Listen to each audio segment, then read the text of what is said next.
Welcome to the fastest stop in town. Today we're learning Masechtas Yevamot stop Pei Vav. We are going to begin on Pei Ham and Beis by the Mishnah at the bottom. So you have a Bas Yisrael who is Moreses L'Kohen. She only had Erison. She's only engaged to the Kohen. So even though she's married to a Kohen through Erison, at this stage she's not going to be able to eat Truma. She actually has to be married. And we discussed this. The reason for that is because it's possible she's still going back to her father's house. Maybe her brother, who's Yisrael, will eat the truma, etc. Not only that, mu'beres mikoyin. Let's say she was pregnant from a kohen. Now, what this means is that she was actually divorced. She's no longer married to the kohen, but she has a child. Well, she didn't have a child yet. If she had a child, we say that she could still eat truma. However, if she's only pregnant, that's not enough for her to be able to eat truma. And shomeres yavam l'koyin. If, let's say, she is a shomeres yavam, her husband died, and she's waiting to do yibum, and the brother is a kohen, so at that stage also she cannot yet eat truma. Not only that, v'chein bas kohen l'Yisrael. If you have the other way around, if it's a bas kohen and she's marrying a Yisrael, at that point, once she's married to him, we do not allow her to eat truma because she's now connected to this Yisrael. For that matter, Bas Yisrael Moreses Levi. Let's say that a Bas Yisrael is only, again, engaged to a Levi. So a Kohen eats truma. Levi is given every year, all 6 of the 7 years of the Shemitah cycle, Meiser Rishon, 10% of one's produce. So the question is, can she eat it? Well, only when she's married to the Levi. At this stage, she's still considered to be not yet linked to the Levi. For that matter, Muberes Milevi, let's say she's pregnant from a Levi and she got divorced, or Shomeres Yavam Levi, so v'chein bas Levi Yisrael, the other way around, is the bas Levi, where she was eating Meiser Rishon from her father, but now she's married to Yisrael, v'lotoychel b'Meiser. In those cases, they cannot eat Meiser Rishon. And then the Mishnah concludes, Bas Levi Moreses L'Koyin. Let's say you have a Bas Levi, who she's normally able to eat Meiser Rishon, but now she's engaged to a Kohen. Or Mu'beres Mikoyin, let's say she's pregnant from a Kohen, or Shomeres Yavam L'Koyin, this is again a Bas Levi, V'chein Bas Koyin L'Levi, also the other way around, if it's a Bas Koyin to a Levi, she can't eat truma or meiser at this stage. Fine. So now the Gemara asks the question, Zara. The question is, she should be just like a non-Kohen. We know the Zara milo achla meiser. I don't understand. If you look at Rashi, kol zar will yochel kodesh ksiv, but meiser rishon will have kodesh ikri. It's not considered to be kodesh. So what's the problem? Why are we saying that, at this part she can't eat Meiser Rishon, at this part she can't eat Meiser Rishon? What do you mean? A non-Kohen, a regular Yisrael is allowed to eat Meiser Rishon. It belongs to the Levi, but the Levi could invite the Yisrael over and he could eat this food. So Rav Nachman Amar Shmuel, not necessarily. Halmani Rameir Hidiyamar Meiser Rishon Asal Azarm. According to Rameir, he says, no, that cannot happen. It's not true. Rameir holds that a non-Kohen is not allowed to eat Meiser Rishon, and therefore that supports our Mishnah. The Stam Tan is Rameir. The sign is we learn as we continue to pay Vav and Aleph. It says like this: Truma l'Kohen. We know that Truma is given over to a Kohen, and Meiser Rishon l'Levi, which means just like Truma is specifically only for a Kohen to eat, so too Meiser Rishon is only given to a Levi. The Rameir. So Rameir clearly says that this is the case. So if you look at Rashi, Meiser l'Levi is dumi de Truma l'Kohen. Ma Truma chilasa kanisanasa l'Kohen v'lazar. It's like you give it to the Kohen. The way you give it, also only he could eat it. So too, Meiser l'Levi achilasa l'Levi v'lazar. Just like you have to give it to a Levi, you also only he could eat it. Rabbi Elazar ben Azariah matiru l'Kohen. Rabbi Elazar ben Azariah allows this to a Kohen. Correct the Gemara, l'Kohen matiroi mechlad de'ikam man de'aser. So you're telling me that someone says that Meiser cannot be eaten to a Kayin, says Rashi, Meiser Kayin le'echol, bitmia, v'hav vadi kohanim lav zarmninhu, ki di'omer l'kaman, de kohanim ikri l'levim. So, even though, we're giving Meiser Rishon, we're going to see exactly if this is according to all opinions, we give Meiser Rishon to the Levi. So that doesn't mean that a Kayin is not allowed to eat it, right? Because a Kayin is certainly not a Zar. Ela ema noisden afla Kayin. It means that you could also give it to a Kayin. It doesn't have to be given specifically to a Levi. You can also give Meiser Rishon to a Kayin if you wish. So my time to Rameir. Why does Rameir have the strict opinion that a non-Kohen is not allowed to eat Meiser Rishon, which again is what our Mishnah says? So Omer Rav Acha B'Reida Rabba Mishmei de Gemara, because of based on the following pasuk, which we're going to see right now. The pasuk says, and I believe this is a question over here, so I just want to prepare for it.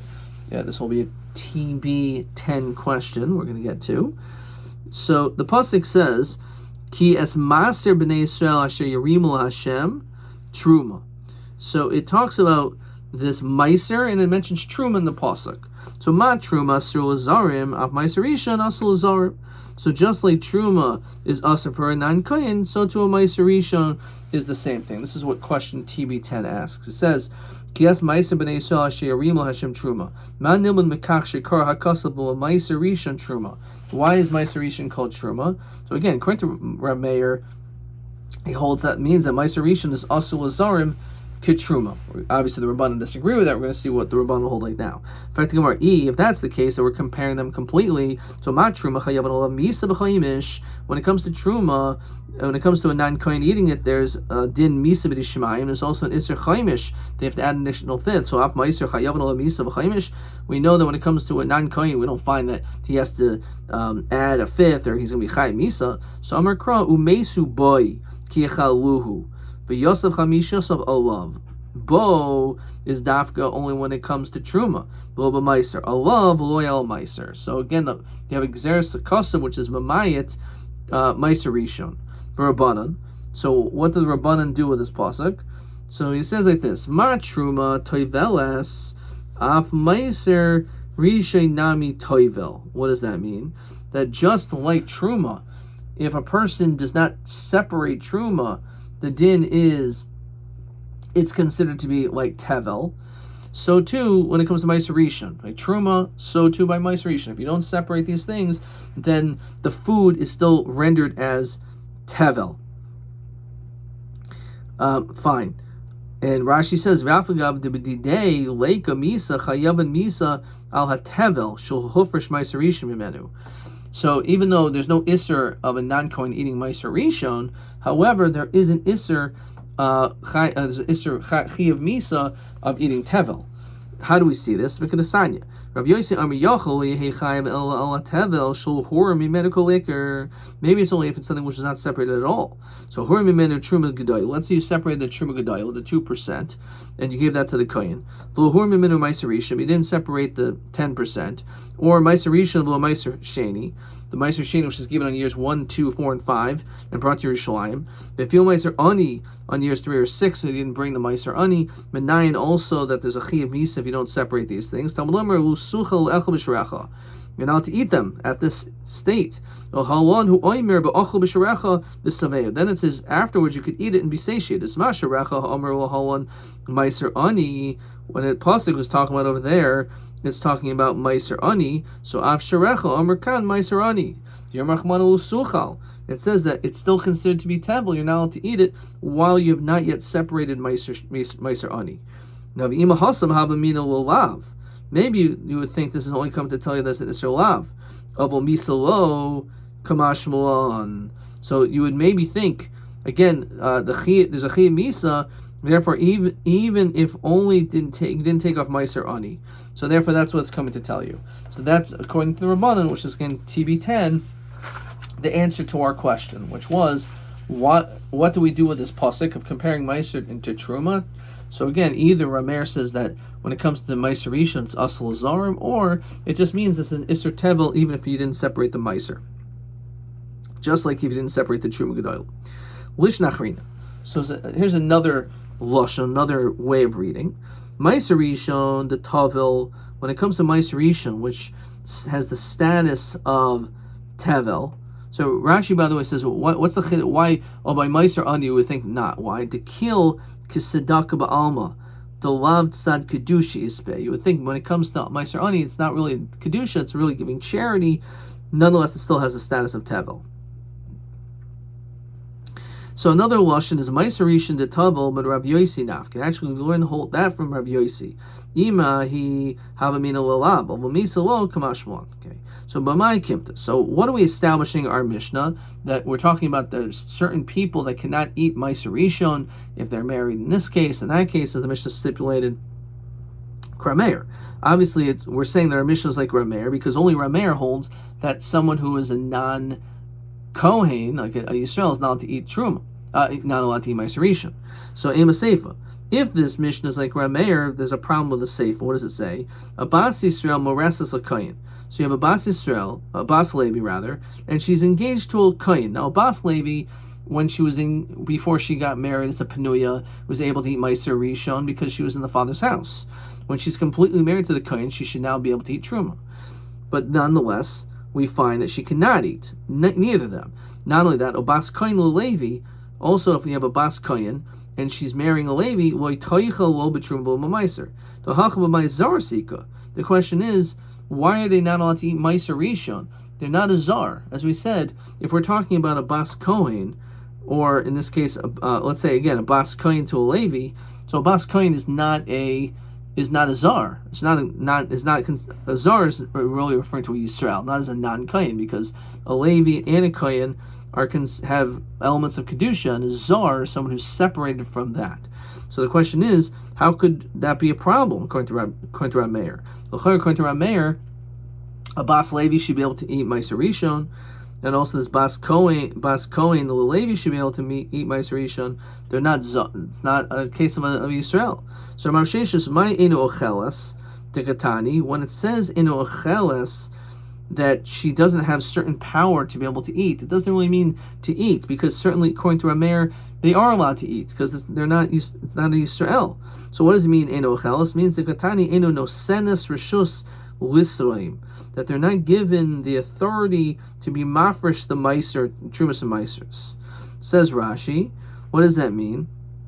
Lishlucha, she had not given permission to an agent, litroi meiser shel orus, to take that they should separate the truma, the meiser of an orus of a sharecropper.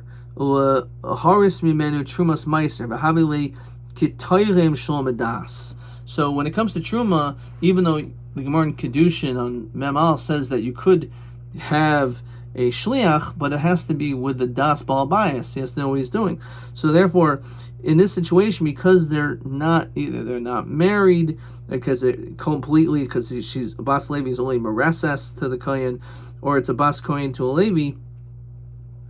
In those cases, even if they could eat the Meiser Rishon, they don't have rishus to be able to have it separated. So what are you telling me? Does that mean that once she's completely married, so what? Now that she's only engaged to the Kohen, the Bas Levi can't separate or have a shliach to do so. So what it means, if she's completely married, she could? Yeah, actually that's true. That once she's married, she does have the authorization. V'asanya. So we learn like this. The pasuk says, so it says they can eat it in all places, you and your house. Limud al nesua, focusing on that word, that once they're completely married, Bas Yisrael sheneisenes rishus litzroim, that she is given authority and authorization to have to be mafresh the meiser of her husband. So ataimer rishus litzroim oinu elo lechoil. Maybe it just means she's allowed to eat when she's married. Now, Marta truma chamura eno el lechoy. So Amrit truma chamura chelas.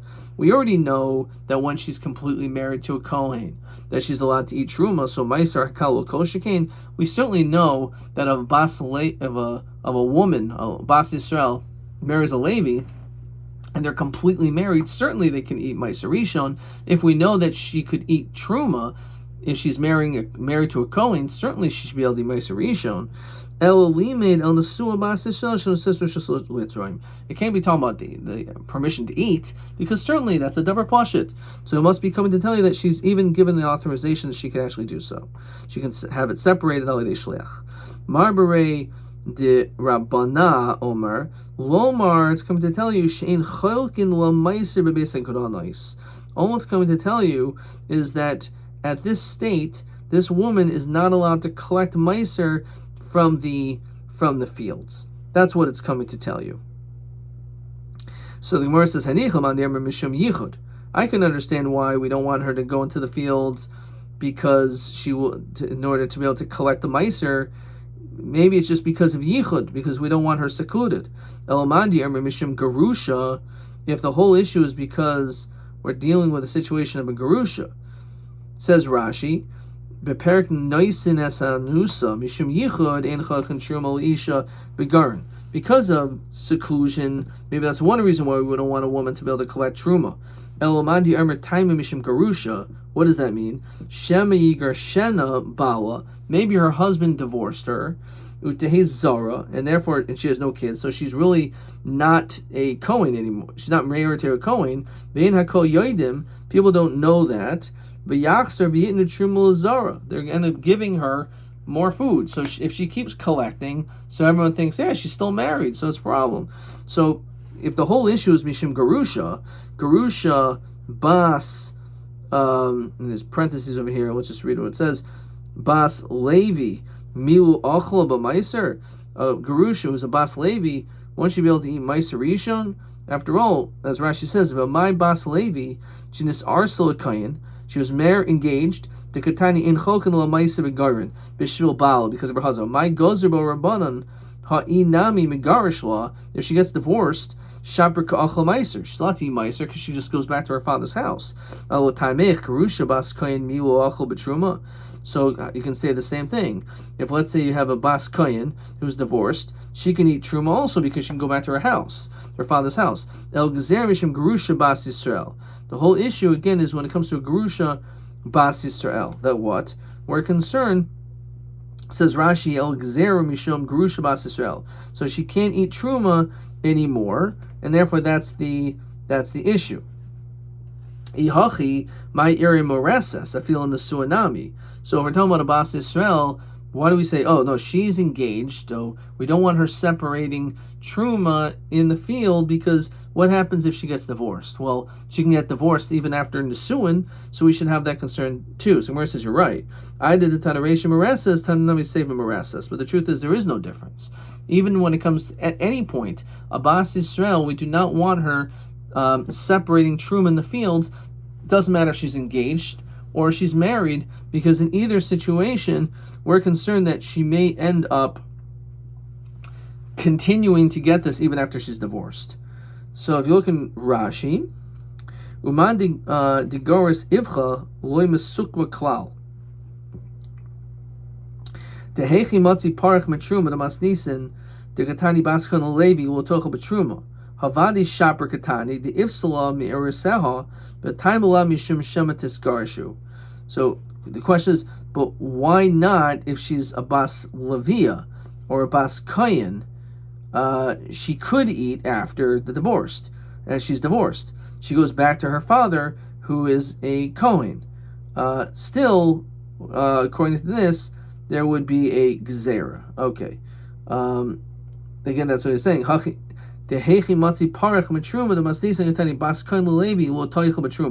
That even a Bas Kayin to Levi can't eat Truma. Havadi Shaper Katani the Ifsala Me'eruseha the time Mishum Shematis Garishu. Okay. Fine, so let's look at question 3 over here. Madua in Choylkin Truma L'Isha B'Gaiden, either because of Yichud or because of the issue that you may end up giving to this woman who's a Bas Levi, and she gets divorced, and that would be a problem because she's no longer entitled to Truma. Okay, now the Gemara discusses going back to this din of Meiser Rishon. Tanurban, Truma L'Kayin. So this is actually question 4. L'mi nitin Meiser Rishon midaraisa. Who are you supposed to give Meiser Rishon to. So it says over here, we know that Truma is given to a Kohen. That seems to be pretty obvious. The Meiser Rishon Levi, and the Meiser Rishon is supposed to be given Dibur Rabbi Akiva to the Levi specifically, only to the Levi. Rabbi Elazar ben Azariah Omer, he says a very novel concept as we continue to pay Vav in the base, that actually l'koyin, we give the Meiser Rishon to the Kohen. L'koyin v'lo Levi, Ema af l'koyin, can also give it to the Kohen. It's your choice. So my time Rabbi Akiva. So why is it that Rabbi Akiva says that it has to be dafka given Meiser Rishon to the Levi and not to the Kohen? D'chsiv vel halavim to daber v'amarta lehem v'levim komishtoi. The pasuk is specifically saying you're supposed to give Meiser Rishon to a Levi, not to a Kohen. V'levim komishtoi kra v'idach. So how do we understand that? How could you possibly give to the Kohen? Could Rabbi Yeshua ben Levi? The Rabbi Yeshua ben Levi be'esrim v'arben kaimais nikra kohanim levim v'zeh echad mehem v'kohanim halavim b'nei tzaddik. So the pasuk shows that it's possible that someone who is really a Kohen could possibly also be called a Levi. So therefore, this pasuk, even though it says that the Levim are given the Meiser Rishon, it doesn't mean specific Levim. The Kohanim are also included in that category. So therefore, you could give, according to him, Meiser Rishon to the Kohen. Rabbi Akiva, hachalu matzas amos. No, you can't say that over here. Dechsev yachaltem oisai, you eat it b'chol makoim, in any place. Mishi yachal achal b'chol makoim. This is specifically referring to Levim, who can eat in any place. Yatzakayin shein yachal achal b'beis hakvadas. It's coming to exclude a kohen because he cannot eat it in a cemetery. So that's a place where he cannot eat it. So how do you see this? According to the Rabbanan, it sounds like a good point. It sounds like it's talking dafka about a Levi. No, kol heicha the boy, any place that you want, the lo boy chayma. It just means that it does not need a wall. In other words, it has the same din like Meiser Sheni. And it also means that if you ate it, even though you're in a state of tumah, you're still not going to get malchus. It doesn't mean it's talking about physical location. Oh, it can't be talking about a cemetery. It seems light to think such a thing. But that's, again, it means you can eat it any place. Well, a Levi can eat in a cemetery. I couldn't want to eat in a cemetery. But a Kohen is allowed to go into a cemetery. They says, no. That's not what it means. It just, Pashut means the kol heicha the boy, it means it doesn't need chayma. It doesn't need to be within the confines of the wall of Yerushalayim. Hahi ginta. So we have a story of this person who was a gardener. Dahavi shakol Rabbi Elazar ben Azariah, and he was engaged in conversation with Rabbi Elazar ben Azariah, who he himself was also a kohen, and he gave to him Meiser Rishon Mina. So he gave Rabbi Elazar ben Azariah, which again is interesting. Of course, Rabbi Elazar ben Azariah, who was a kohen, he's the one who says, "Oh no, you give it to a kohen," right? So Rabbi Elazar ben Azariah was given Meiser Rishon. Also Rabbi Akiva, who disagreed with this, ahadre lepischa debei kivrei. So he was going after the entryway of a cemetery. So Omer, he said, Akiva betarmiloi. So he said, I have a leather sack, v'ana chaye, and I will live. So what exactly does that mean? So look at Rashi. Mishum Rabbi Akiva roya. Rabbi Akiva was like a shepherd. The kalba savoa havi. Akiva was this shepherd. So he says, Amr says Akiva betarmiloi. Akiva with his leather sack, yana chaye, and I will live. So again, this is basically on this story. We're seeing there was this base machlokas whether it was supposed to be given dafka to or allowed to be given to a kohen or not. Idmar. What is the reason why we possibly say that the Levim were not able to get Meiser Rishon? That at a certain time historically, says Rashi, it's not going on what we said before. The time of Mishum Kanas, El Mishum de Kohanim Nam Levim Ikru. It wasn't a Kanas, this whole discussion. It's just saying that Kohanim are also included. You could give it to them. However, many times in Shas we find that there was this Kanas that took place. Tanan, it says, Rashi quotes, Yochanan Kohen Gadol Hever hodayas hamaiser. Ve'amr minima she'in mafrishin oiso ketiknon. D'rachmana omer yavu levim ve'ana yavinu l'kohanim. V'hacha nakan lo mishum d'kampolu mifrach Allah miyahad Rabbi Kiva d'hadri l'pischa Rabbi Kivri. Okay, so the question is, why do we kenas? This is a totally separate piece almost.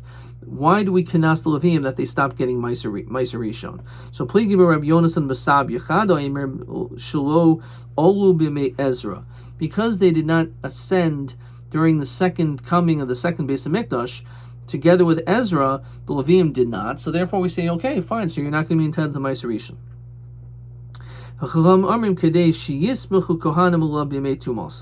It's because we want to give the Kohanim something to eat while they're tameh, because a Kohen is not allowed to eat truma while he's tameh. So what is he going to do? He's not going to have anything to eat. So because of that, we say, you know what? We're going to do you a favor. We're going to punish the Leviim and not let them have Meiser Rishon. We're going to give it to you so you'll have what to eat during the time of Tumah. So makes sense. We can ask them because they did something wrong. So we take away the Meiser Rishon from the Levi.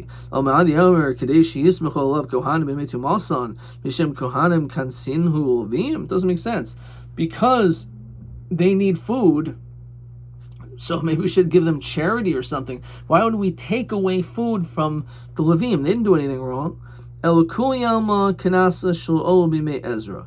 truth is, the reason why everyone holds that we do not give Meiser Rishon anymore to the Levi is because of the Kanas.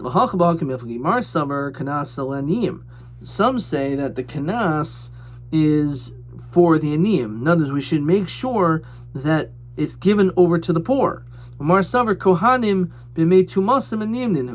Actually, we should give it to the Kohanim, because when they are in a state of Tumah, they really are considered to be poor, because they really have nothing else to eat. They don't work outside of the Beis Hamikdash, so their basic food is Truma. They don't have Truma, so what are they going to have to eat while they're Tameh? Marsaver Kohanim b'mitumasim aniyim. Let's see the parentheses. Bishlama lamad yermer kanasal aniyim. I can understand when it says it's a penalty and is given over to the poor. That's the reason why he went after the opening of the cemetery, which means the Meiser Rishon should not go to the Kohanim, it should go to the poor people. So if in fact that he felt that the Meiser Rishon shouldn't go to them, so amai ahadu lepischad b'kivri. Why would he be hanging on the cemetery? Hachi karmelei idika asis b'taris kanasa islach. If you give it b'taris kanas, and in that case islach, it is to you the kohen, because he's tamei, and therefore go to the cemetery because you're tamei. Because it's b'taris chaluka leislach. However, if it's Taras Chalukah, then you're not entitled to it, because in fact it's supposed to be given to the Leviim. How do we know that the Leviim didn't go up? El Hanahar Hava El Ahava Menaslim Sham Yomim Shleish, those 3 days. Yavina Bam HaKohanim. It mentions the Kohanim went up. Umivnei Levi Umatsasi Sham. I didn't find any Leviim there. Some Rav Chisda, but Chilo Hayam Amidim Shaitrim. Originally, we did not make them into like police officers. Security. Elamin Halavim. Only from Levim. Shenamar b'Shaitrim Halavim lifnechem. Achshav in Mamidim Shaitrim El Yisrael. Now we don't want them to do it, but rather we're going to have the Levim do it. The Yisraelim do it. Shenamar b'Shaitrim Harabim b'Rashechem. Okay, we'll stop there by the next Mishnah. Let's see question 4. Mulamin Naisin Meiser Rishon Midaraisa. So either it's supposed to be given over to the Levi Dafka, that's Rabbi Akiva. Rabbi Azariah says no, Afal Kohen, it could also be given to the Kohanim. Okay, fine. Let's see. Let's see. Okay, one more question. TA9. Ha'im ish sheyichayil litin reshus l'shlucha litroi mishalo. Is a woman allowed, and this is on pay vav amud aleph, can a woman give reshus to a shliach, have the authorization for him to be able to separate the truma? So arusa einosenes reshus. However, nesuah noisenes, as we said, a woman who's only engaged is not given authorization to do so to a shliach, but once she is nesuah, when she's a full-fledged wife, then she's allowed. Ad kan.